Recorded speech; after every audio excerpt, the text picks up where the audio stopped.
بسم اللہ الرحمن الرحیم صلی اللہ علیہ وسلم۔ السلام علیکم ورحمۃ اللہ وبرکاتہ۔ میرے بچپن میں جو پرانے گھر ہوتے تھے، خاص طور پہ کیونکہ میرے بچپن کے 4-5 سال سیالکوٹ میں گزرے ہیں، تو وہ لکڑی کے چوکٹ والے گھر ہوتے تھے اور اس کی ایک دہلیز ہوتی تھی جو لکڑی کی بنی ہوتی تھی۔ تو وہاں پہ کئی دفعہ کمرے کے اندر سے باہر جاتے ہوئے یا باہر سے اندر جاتے ہوئے ٹھیڈا لگتا تھا۔ ٹھیڈا پنجابی میں کہتے ہیں ٹھوکر کو۔ اسی طریقے سے ٹھوکر کا یا ٹھیڈے کا دوسرا جو سا میرا تجربہ تھا، سیالکوٹ میں ہی ہمارے گھر کے باہر ایک گلی سی تھی، وہاں پہ کبھی بارش ہونی یا موسم اچھا ہونا یا دھوپ میں بھی بعض دفعہ کرکٹ کھیلنی، تو کرکٹ کھیلتے کھیلتے بھی بعض دفعہ بال کراتے ہوئے چپلی پہن کے اگر بالنگ کرائی جائے تو ان کو تجربہ ہوگا، تو اس پہ بھی ٹھیڈا لگتا تھا، یعنی کہ ٹھوکر لگتی تھی اور بندہ گر جاتا تھا، دروازے پار کرتے بھی گرتا تھا۔ تیسری چیز ایک ٹھیڈا میں نے دیکھا وہ جانور کو، وہ تھا گھوڑا، کیونکہ بچپن میں ہم جب سٹی پبلک سکول سیالکوٹ میں پڑھتے تھے تو اسکول جاتے ہوئے بعض دفعہ گھوڑے کے پاؤں کو ٹھوکر لگتی تھی اور گھوڑا گر جاتا تھا یا بیٹھ جاتا تھا۔ بیٹھ جانے کی صورت میں ٹانگا سارا کے سارا سواریوں سمیت سواریاں جو تھیں نیچے گر جاتی تھی۔ اچھا، یہ تینوں چیزیں جو سی تھی، چاہے دہلیز پہ ٹھیڈا لگنا، چاہے کرکٹ کھیلتے ہوئے ٹھیڈا لگنا، چاہے گھوڑے کا ٹھیڈا لگ کے سواریوں گرنا، ایک بڑی عجیب سی چیز میں نے بچپن سے ہی نوٹ کرنا شروع کی۔ کوئی ٹھیڈا لگ کے گرتا تھا تو لوگ ہنستے تھے۔ اسی طریقے سے بعض بار میں نے دیکھا بارش ہونی، بارش میں کسی کا پاؤں سلپ ہونا، اس نے سلپ ہو کے گرنا، کیچڑ میں لت پت ہو جانا، تو ارد گرد کے لوگ ہنستے تھے۔ تو مجھے کبھی بھی بچپن سے ہی کسی کے اس طرح سلپ ہو جانے سے یا ٹھیڈا لگ کے گر جانے کی وجہ سے یا ایک انہونے طریقے سے نیچے گر جانے کی وجہ سے مجھے کبھی ہنسی نہیں آئی، کیونکہ مجھے ایسا لگتا تھا کہ یہ ایک کوئی انسلٹنگ سا یا ایک گلومی سا موڈ ہے جس کے اندر بندہ گیا، اور میں بڑا حیران ہوتا تھا کہ لوگ کسی کے گرنے پہ یا اس طریقے سے ہنستے کیوں ہیں۔ اس کے ساتھ ہی بہت ایک الٹی چیز بھی اس سے میں نے لوگوں میں آبزرو کی۔ کوئی ایکسیڈنٹ ہو جائے، کوئی خطرناک سا کسی کے ساتھ سڑک پہ چلتے ہوئے کام ہو جائے تو لوگ رک کے اس کی مدد بھی کرتے ہیں۔ تو میرے لیے یہ بھی ایک بڑی انہونی بات تھی کہ یار اگر کوئی ٹھوکر لگ کے کیچڑ میں گر جائے یا ٹانگے سے گر جائے یا دروازے کی دہلیز سے گر جائے تو اس پہ ہنستے ہیں، اور اگر کوئی زخمی ہو جائے یا ایکسیڈنٹ ہو جائے تو اس کی مدد بھی کرتے ہیں۔ لیکن زیادہ تعداد ایسے لوگوں کی میں نے دیکھی کہ جو ان سے کسی کی اس طرح کی سچویشن کو، گرنے والی کو مذاق کا خیز سمجھتے اس پہ ہنستے تھے۔ اس سے مجھے آہستہ آہستہ جو میں بڑا ہونا شروع ہوا تو مجھے ایک خاص قسم کی اپنے معاشرے کے لوگوں کی سائیکی کا پتہ چلا۔ مجھے ایسے لگنے لگا کہ ہمارے میں سے بہت بڑی تعداد ایسے لوگوں کی ہے جو سیڈسٹ ہے، جو دکھ یا تکلیف کو دیکھ کے مزہ بھی لیتی ہے اور خوش بھی ہوتی ہے، اور اسی طریقے کی اسی چیز کی جب وہ بدلاؤ کرتے ہیں یا ایک چیز ڈیولپ ہوتی ہے تو ان کو غصہ بھی چڑھتا ہے، وہ ریئیکشن بھی دیتے ہیں، وہ کسی کی تکلیف پہ اگر کوئی ان کا دشمن ہے یا کوئی ایسا بندہ جو ان کو ناپسند ہے اس کو کسی تکلیف میں مبتلا دیکھیں تو وہ اس پہ بڑا خوشی کا اظہار کرتے ہیں۔ بعض لوگ بڑی بڑی بد دعائیں دے کے اپنے آپ کو ہلکا کرنا محسوس کرتے ہیں۔ تو ایک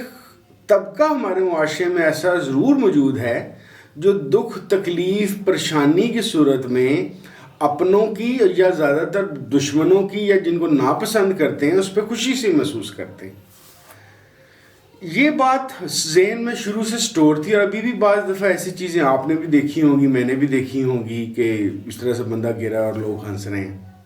چاہے وہ بچی ہے، کوئی لڑکا ہے، کوئی مرد ہے، کوئی بوڑھا بندہ ہے۔ بعد میں بے شک اس کو سہارا دینے آ جائیں، لیکن پہلے ان کے آپ لوگوں کی چہروں پہ مسکراہٹ یا ہنسی ضرور دیکھیں گے۔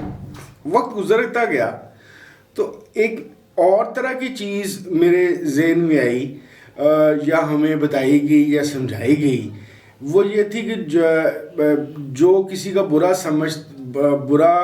سوچتا ہے اس کے ساتھ بھی برا ہی ہوتا ہے، یا جو کسی کے لیے گڑھا کھودتا ہے وہ اس گڑھے میں خود گر جاتا ہے۔ اب یہ چیز ہمیں اسکولوں میں بھی پڑھائی گئی، کالج یونیورسٹی میں بھی پڑھائی گئی، اور ایک ضرب المثال کے نام کے طور پہ بھی ہمیں کی گئی.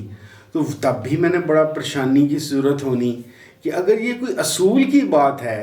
کہ جو کسی کے لیے گڑھا کھودتا ہے وہ اس کے اندر خود گرتا ہے، یا کسی کو جو تکلیف پہنچاتا ہے وہ واپس اس کی طرف آتی ہے، تو لوگ اس کے اوپر ڈر کے ایسے کام کرنا کیوں نہیں چھوڑتے. تیسری چیز جو سی ایک چیز اس سے ریلیٹڈ مجھے لگنی شروع ہو گئی، وہ جب میں نے کنسیپٹ ایک پڑھا کرما کا، کہ آپ کا جو کرتوت ہیں یا جو آپ کے جو اعمال ہیں وہ اچھے یا برے گھوم پھر کے آپ کے پاس آتے ہیں. اچھا، میرا یہ ساری چیزیں گڈمٹ سی میں چلتی رہیں کہ ٹھوکر پہ لوگ ہنس رہے ہیں، گڑھا کھودنے پہ لوگ ایک دوسرے کو نصیحت کر رہے ہیں، اس کے باوجود لوگ لوگوں کا برا سوچنے پہ اور برا کرنے پہ اور برا ان کے ساتھ ہونے پہ، خوش ہونے پہ باز تو نہیں آتے. کرما کا کنسیپٹ بھی اگر ہے وہ بہت سارے مذاہب میں ہے، صرف مسلمانوں کے اندر نہیں ہے کہ جیسی کرنی ویسی بھرنی. تو اس کے باوجود یہ لوگ رکتے کیوں نہیں؟ اور اس کے پھر میں نے یہ سوچنا شروع کر دیا کہ اس کے ہمارے معاشرے میں اثرات کیا کیا ہیں. اچھا، میرا جو ماشاءاللہ ایکسپیرینس ہے محترم شیخ صاحب کے ساتھ، وہ بڑا مختلف فیلڈز میں ایک قسم کا پھیلا ہوا ہے. اس میں سے ایک چیز میں آپ کے ساتھ شیئر کرتا ہوں کہ میں نے یہ تجربہ کیا 16-17 سال میں ماشاءاللہ کہ محترم شیخ صاحب کی طرف اگر آپ کی توجہ اور تصور اور ان کی اللہ رسول کی خاطر ان کی بات ماننے کے لیے ان کی طرف آپ کا رخ رہے، تو آپ کو عام زندگی کے دنیاوی سوالات اور علوم کے متعلق جوابات بھی ملنا شروع ہوتے ہیں. اب میں اس کو اس طریقے سے لیتا ہوں کہ یہ ایک قسم کی، اس کو سائنٹیفکلی بھی تھوڑا بہت میں اب اس قابل ہو گیا ہوں کہ میں اس کو ایکسپلین کر سکوں کہ ایسا کیوں ہوتا ہے.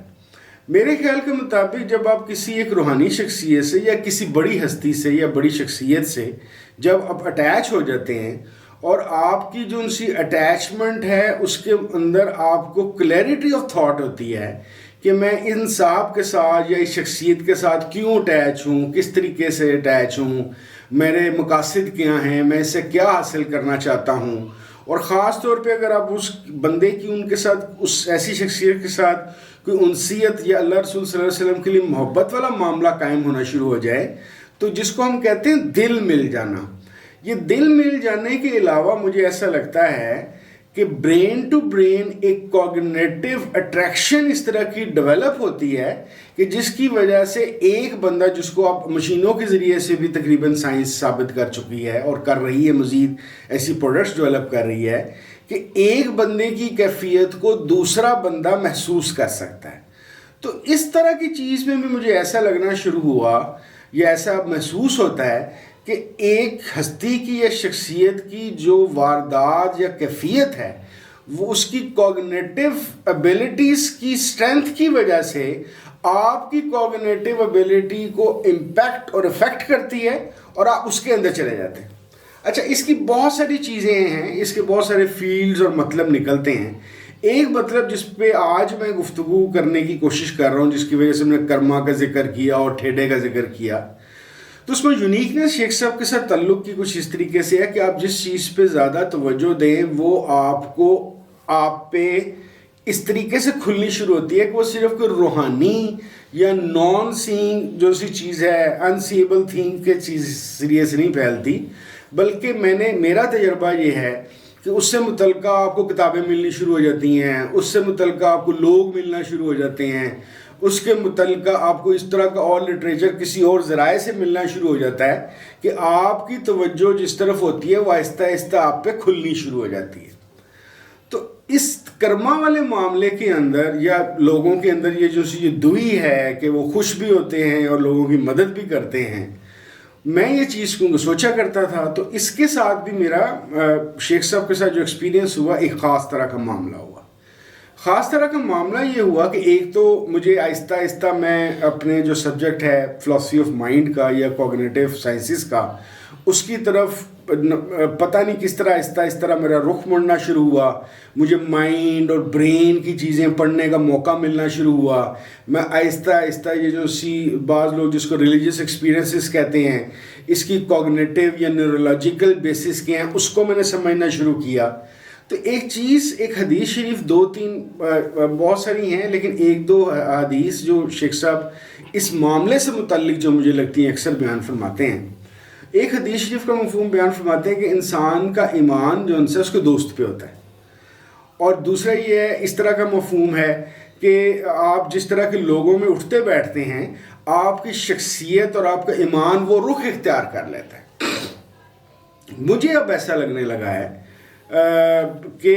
یہ چیز شاید کرما کا جو کنسیپٹ کسی اور طریقے سے کسی زمانے میں صدیوں پہلے ڈیولپ کیا گیا اور تھرو کیا گیا، اور اس کا جو سائنٹیفک جواب ہے آج کی کوگنیٹو سائنسز کے مطابق اس 2 احادیث کے اندر موجود ہے. اس کو مزید ایکسپلین میرے اوپر کس طرح کھلا. ایک صاحب ہیں کارل جونگ، شاید آپ نے نام سنا ہو. یہ 20ویں صدی کے آغاز میں جس طرح فرائیڈ ایک سائیکیٹرسٹ تھے، یہ انہی کے ہم اثر ہیں، یہ بھی ایک سائیکیٹرسٹ تھے. میں آپ کو بات کی بیس بتانے لگا ہوں کہ کیسے مجھے یہ کرما کا کنسیپٹ اور یہ کوگنیٹیو جو ساری چیزیں سائنس ڈیولپ ہوتی ہے ان 2 احادیث کی روشنی میں محترم شیخ صاحب کی وجہ سے کیسے سمجھ آنی شروع ہوئی. تو کارل جونگ صاحب کی بہت ساری کام ہیں، بے شمار انہوں نے کتابیں لکھی ہیں. تو ایک بڑی تھیوری یا کام ان کا مشہور ہے کلیکٹیو انکانشیس کے لحاظ سے. کلیکٹیو انکانشیس کو آپ آسان زبان میں یا آسان مطلب میں اس طریقے سے سمجھ لیجئے کہ جونگ صاحب کا یہ خیال تھا کہ ہم لوگوں کا جو ان سے انکانشیس یعنی کہ لاشعوری دماغ ہے، یعنی کہ ایک تو شعوری دماغ ہوتا ہے جس سے میں اس سے بات کر رہا ہوں، ظاہری طور پہ گفتگو ہو رہی ہے، فوری طور پہ الفاظ آ رہی ہیں تو آپ کو بات سمجھ آ رہی ہے. ایک میرا لاشعور ہے جس کے اندر پاسٹ ایکسپیرینسز اور میموری اور اس طرح کی چیزیں پڑی ہوئی ہیں، ان کے بہاؤ پہ وہ چیزیں کود کے میرے شعور میں آ رہی ہیں، اور میرا شعور اور لاشعور اکٹھا اس کو چلا رہا ہے. تو کلیکٹیو انکانشیس میں انہوں نے کہا کہ جو ان سے ایک کسی انسان کا انکانشیس ہے، ایک گلوبل یا ورلڈلی جو ان سے ایک پورا انکانشیس مائنڈز ہیں تمام لوگوں کے، یہ لاشعوری لیول کے اوپر ایک دوسرے کے ساتھ جڑے ہوئے. اس کو بعض فرینچ لوگوں نے، کیونکہ اس کی اہمیت بہت زیادہ تھی لاشعور کے آپس میں جڑے ہونے کی وجہ سے، انہوں نے اس کو کلیکٹیو کانشیس بھی کہا، یعنی کہ کلیکٹیو ضمیر بھی کہا. اس بات کا مطلب یہ ہوتا ہے کہ ہم جو ان سے ایک کوئی انسان کسی ماحول یا معاشرے میں رہ رہا ہے، اس کے جو ایکسپیرینسز ہیں یا اس کے جو لاشعور میں جو اس کے تجربات سٹور ہو رہے ہیں، وہ صرف اور صرف اس کے ذاتی ایک بندے کے تجربات سٹور نہیں ہو رہے، وہ لاشعوری طور پر اپنے معاشرے کے دوسرے انسانوں کے ساتھ ایک سائیکلک فارم میں اٹیچ ہے، اور یہ سارے ایک دوسرے کے لاشعور کو امپیکٹ کر رہے ہیں، یعنی کہ اثر انداز ہو رہے ہیں. تو میری کوئی بھی جو عادت ہے یا میری کوئی خاص اگر کوئی کرتوت یا عمل ہے، وہ سٹینڈ الون کہیں اکیلاپے میں نہیں ہے. میں جو کہہ رہا ہوں، جو سن رہا ہوں، جو فیل کر رہا ہوں، جو بیہیو کر رہا ہوں، اس بیہیویئر اور کہنے سننے کے اندر پورے معاشرے کا یعنی کہ کلیکٹیو انکانشیس لیول پہ لاشعوری طور پہ ہم سارے کے سارے ایک دوسرے سے جڑے ہوئے ہیں. اس لیے ایک دوسرے کے اعمال، خیالات، آئیڈیاز کے اوپر ہم اثر انداز ہوتے ہیں. اب یہ بات مجھے جب آہستہ آہستہ جب میں نے جونگ کو پڑھنا شروع کیا، جو سائیکیٹرسٹ ہے جس کو میں نے بتایا، تو پھر میں نے دوبارہ سے رجوع کیا، شیخ صاحب کی یہی والی تعلیمات سنی، تو مجھے لگا کہ یار یہ ایک ہی بات ہو رہی ہے کہ مینز کہ جب اس طرح کے لوگوں پہ آپ بیٹھیں گے یا جو آپ کا جو ماحول ہوگا، آپ مثال کے طور پر 15 یا 20 یا 10 لوگوں کا، رشتہ داروں کا گروہ ہے، آپ کا فیملی کا یا دوستوں کا گروہ ہے، یہ ایک دوسرے کے ساتھ انکانشیس لیول پہ یعنی کہ لاشعور یا دماغی طور پہ ایک دوسرے کے ساتھ کنیکٹ ہو جائیں گے. جب یہ ایک دوسرے سے کنیکٹ ہو جائیں گے تو اس کا مطلب یہ ہوگا کہ اچھائی اور برائی دونوں ایک دوسرے کے ساتھ یہ پاس آن کریں گے، کوگنیٹیو لیول پہ بھی اور انکانشیس لیول کے اوپر بھی. تو ہوگا کیا کہ سپوز اگر 15 لوگوں میں اکثریت غلط غیر اخلاقی لوگوں کی ہے تو آہستہ آہستہ یہ 15 کے 15 جو ان سے بندے ہیں یہ ایک بدماش 2 نمبر غیر اخلاقی اس طرح کے لوگ بننا شروع ہو جائیں گے. اور اگر آہستہ آہستہ کسی وجہ سے ان 15 بندوں کے اندر پہلے تھوڑی سی اکثریت مینس کہ کوئی 7-8 بندے ہی یا 6-7 بندے ہی اچھی نیت اچھے اخلاق والے ہیں تو یہ والی جو سی تھاٹ پروسیس ہے یہ آہستہ آہستہ عمل پیرا ہو کے ان 15 بندوں کو لے لے گی. تو اس طریقے سے وہ جو حدیث شریف کا مجھے شیخ صاحب سے میں بار بار سنتا رہا اور مجھے یہ مفہوم سمجھ آنا شروع ہوا کہ ماحول جو ان سا ہے اصل میں اس کو یہ کہا جا رہا ہے کہ ماحول کی وجہ سے آپ کی کوگنیٹو ریلیشن شپ بھی ڈیولپ ہوگی اور آپ کا انکانشیس مائنڈ جو ان سا ہے ایک دوسرے سے جڑ جائے گا. دیٹ از وائی لوگ بڑے برے کہتے ہیں کہ ماحول اور کمپنی بڑے دھیان سے رکھو. تو اس کی جو سائنٹیفک وجہ مجھے سمجھ آئی وہ مجھے اس طریقے سے سمجھ آئی. اب آ جاتے ہیں جو گفتگو کا پہلا حصہ تھا یہ مذاق کرنے والا ہنسی اڑانے والا 2 نمبریاں کرنے والا. مجھے ایسے لگتا ہے کہ صدیوں سے نہیں تو کم از کم چلے ہم فی الحال پاکستان کی بات کر لیتے ہیں. پاکستانی معاشرہ جو ان سا ہے پچھلے 70-75 سال سے اب مجھے ایک کنفیوز معاشرہ لگنا شروع ہو گیا. آج بھی میں نے ایک پوسٹ ڈالی تو ایک صاحب نے نام لینا مناسب نہیں ہے تو انہوں نے کہا کہ مذہب اتنا ضروری کیوں ہے. حالانکہ میں مذہب کی جان کو نہیں رو رہا تھا, میں یہ بات کر رہا تھا کیونکہ آپ کو اچھا لگے برا لگے صدیوں سے نا مذہب ہمارے اندر انفیوزڈ ہے.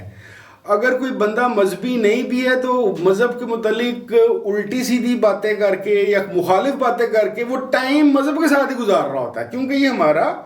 کلچر کا ایک بڑا انٹیگرل پارٹ بن چکا ہوا ہے. اچھا, سوچنے والی بات یہ ہے کہ اتنا زیادہ مذہب, اتنی جماعتیں, اتنے مسالک, اتنے فرقے,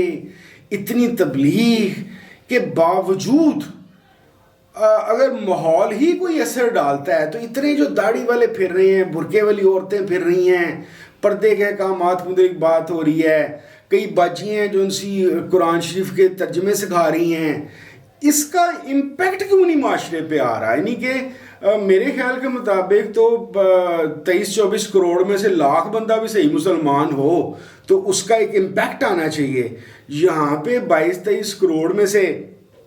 20 کروڑ لوگ بڑے زبردست مذہبی ہیں, نمازیں پڑھتے ہیں, سب سے زیادہ ہم حج کرنے جاتے ہیں, عمرے کرنے جاتے ہیں, رمضان شریف ماشاءاللہ بھی آ رہا ہے تو ہم سارے کے سارے ہماری مسجدیں بھر جائیں گی اور اس طرح سے بہت ساری چیزیں ہماری ریچول ایکٹیویٹیز ہیں. تو یہ کیوں نہیں ہوتا؟ اچھا, میں نے کارل جونگ کے ساتھ, کیونکہ اب ایک اور چیز سوچ لیں, کارل جونگ کانشیس لیول پہ کنیکٹیوٹی پہ بات نہیں کر رہا, انکانشیس لیول پہ کنیکٹیوٹی کی بات کر رہا ہے. شعور وہ ہوتا ہے جو یہ سامنے ہے, لاشعور کے اندر چھپی ہوئی شخصیت کی پرتیں ہیں. ہمارے ساتھ اصل میں شاید مسئلہ ایسا ہوا کہ ہمارے لیے مذہب صرف ایک تو مسئلہ یہ ہے کہ زندگی ہماری اصل والی ہمارا خیال ہے کہ مرنے کے بعد شروع نہیں ہے. دوسرا ہمارے لیے مذہب ہے ریچول. مثال کے طور پر ہم یہ بات پڑھتے ہیں سنتے ہیں کہ نماز فحاشی سے بچاتی ہے, اس طرح مفہوم ہے. تو ہم نے بڑا بڑا فحش بندہ دیکھا ہے نماز پڑھتے ہوئے. پھر کہا جاتا ہے کہ جی جو سے روزے اور یہ نماز اور یہ ساری چیزیں ریچولز کو پورا کرتا ہے وہ ایک اچھی اخلاقی معیار پہ چلا جاتا ہے. ہم نے رشوت خور, ڈاکے ڈالنے والے, سود خور, لوگوں کو تنگ کرنے والے پھر وہ بھی دیکھیں اس کے اندر. تو میرے خیال کے مطابق شعوری طور پہ ہم مذہبی لوگ ہیں, ہمارے لاشعور میں کسی نہ کسی جگہ پہ انکانشیس لیول پہ مذہب کی ڈیفینیشن صرف اور صرف ایک ایسا گیٹ ہے جس میں سے گزر کے ہمیں معافی مل جانی. ہم نے مذہب کو کبھی بھی اخلاقی معیار کے مطابق زندگیاں کیسے گزارنی ہیں اور ایک دوسرے کے ساتھ بینیفیشل کیسے ہونا ہے, یعنی کہ لوگوں کے ٹھیڈے لگنے پہ ان پہ ہنسنا نہیں ہے بلکہ اس پہ افسردگی کا اظہار کرنا ہے کہ ہمارا بھائی یا ہماری بہن یا ہمارا بزرگ گر گیا ہے. لیکن کیونکہ ہمارا تعارف ہی اس طریقے سے ہوا ہے تو اس وجہ سے اس کو ہم کٹ آف کر گئے. اچھا یہ تجربہ میں نے، ظاہر ہے میں محترم شیخ صاحب کی وجہ سے ان کے سلسلے سے بھی میرا لوگوں سے بے شمار لوگوں سے ملنا جلنا ہے. میں خود بھی بہت زیادہ ابھی تک جسے کہتے ہیں انسان کا بچہ بن جانا، میں وہ بھی نہیں بنا. تو مجھے یہ چیز کا احساس ہوا کہ وہاں پہ بھی میں نے تجربہ کیا، دوسرے سلاسل میں بھی دیکھا، میں نے دوسرے فرقوں اور مسالک کے اندر بھی دیکھا کہ ریچولسٹک ریلیجن زیادہ ہے، یعنی کہ شعور کے اوپر، اوپر والے لیول پہ ہے، اندر والے لیول پہ اس نے کہیں کنفیوژن مچائی ہوئی ہے. یعنی کہ ہم بڑی کوٹھی بنا کے ماشاءاللہ لکھنے کے لیے تیار ہیں، ہمیں اس بات سے کوئی دلچسپی نہیں ہے کہ یہ کوٹھی کس پیسے سے بنی تھی. یعنی کہ سود کے پیسے سے بنی، رشوت کے پیسے سے بنی، ڈاکے کے پیسے سے بنی، یا کسی اور طرح کی کرپشن کے پیسے سے بنی. تو کہنے کا مطلب یہ ہے کہ اگر ہم یہ چاہتے ہیں کہ ہمارے معاشرے میں ٹھیڈا لگنے پہ، ٹھوکر لگنے پہ لوگ لوگوں پہ ہنسا نہ کریں، تو ہمیں